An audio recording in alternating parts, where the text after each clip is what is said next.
हिमालय के संतों के संग निवास स्वामी राम। आग उगलने वाले स्वामी जी।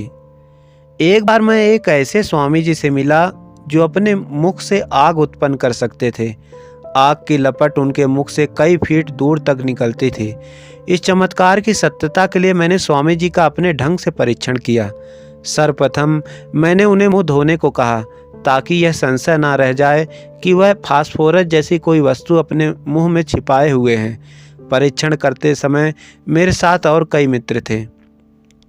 स्वामी जी एक अच्छे और सच्चे आदमी दिखाई पड़े और मैं उनके परीक्षण करने के बाद इस निष्कर्ष पर पहुंचा कि वह निश्चित ही हमारे गुरुदेव की अपेक्षा अधिक पहुंचे हुए संत हैं। मैं भोला भाला था। मैंने उन स्वामी जी से अपने मन की बात बताई तो स्वामी जी मुझसे बोले, तुम अपने गुरु के पास क्यों अपना समय और सत्य नष्ट कर रहे हो?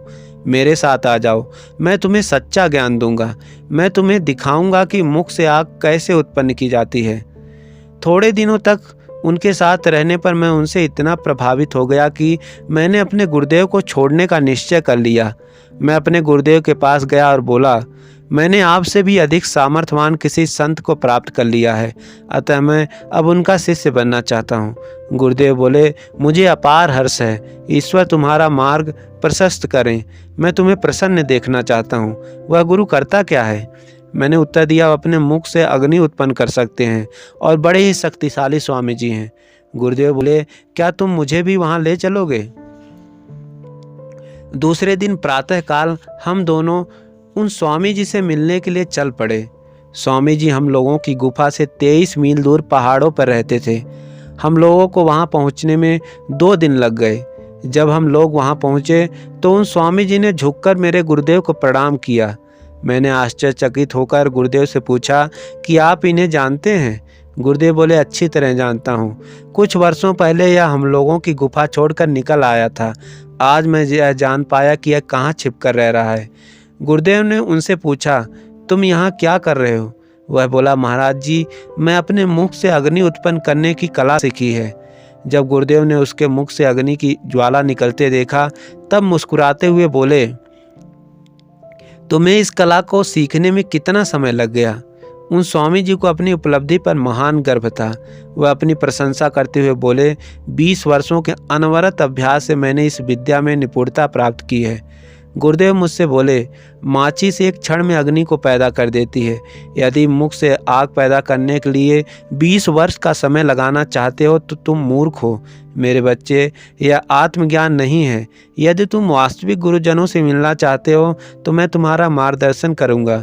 तुम्हें यह बताऊंगा कि वे कहाँ रहते हैं। जाओ और उनके साथ सत्संग करो, उनसे अनुभव प्राप्त करो। बाद में मुझे अनुभव हुआ कि सिद्धियों का अस्तित्व है, किंतु उन सिद्धियों से केवल इतना ही ज्ञात होता है कि हम योग मार्ग पर चल रहे हैं।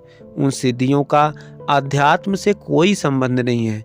हजारों वर्षों से संतों, मुनियों, ऋषियों ने परीक्षण किया और परीक्षण से इस निष्कर्ष पर पहुंचे कि सिद्धियों का आत्म विकास में बहुत कम ही स्थान है। प्रायः इन्हीं सिद्धियों के चक्कर में पड़कर साधक अपनी साधना छोड़ देते हैं, आध्यात्म मार्ग से नीचे गिर जाते हैं। साधना करते करते मन की शक्तियों का विकास होता है। मन की शक्तियों के विकसित होने को ही सिद्धि कहते हैं। मन की शक्तियों के दीक्षित होने पर कभी आप दूसरों के भाग्य को बताना प्रारंभ कर देते हैं, लोगों के भूत भविष्य की बातों को जानने लगते हैं। इन सब बातों से प्रायः मन चंचल हो जाता है। मानसिक शक्ति का विकसित होने को ही सिद्धि प्राप्त करना कहा जाता है। मानसिक शक्ति के विकसित होने पर संभव है कि आपको भूत या भविष्य की बातों का ज्ञान हो जाए और आप किसी के भाग्य को बताना प्रारंभ कर दें। इन सब बातों से मन चंचल हो सकता है। चंचल मन आपके आगे बढ़ने में सहायक नहीं हो सकता। अनेक साधक, यहाँ तक कि संन्यास मार्ग पर चलने वाले स्वामी महात्मा भी सिद्धियों को प्राप्त करने में अपना समय एवं शक्ति नष्ट किया करते हैं। सिद्धियों को दीक्षित करके जनता के सामने उसका प्रदर्शन करते हैं, जिससे उनको मान सम्मान मिलता है। वे सिद्धियों को प्रदर्शित करके लोगों को आकृष्ट करते हैं, धन वैभव इकट्ठा करते हैं, किंतु आत्मज्ञान इससे सर्वथा भिन्न है और आत्मज्ञान से बढ़कर कोई भी उपलब्धि नहीं है।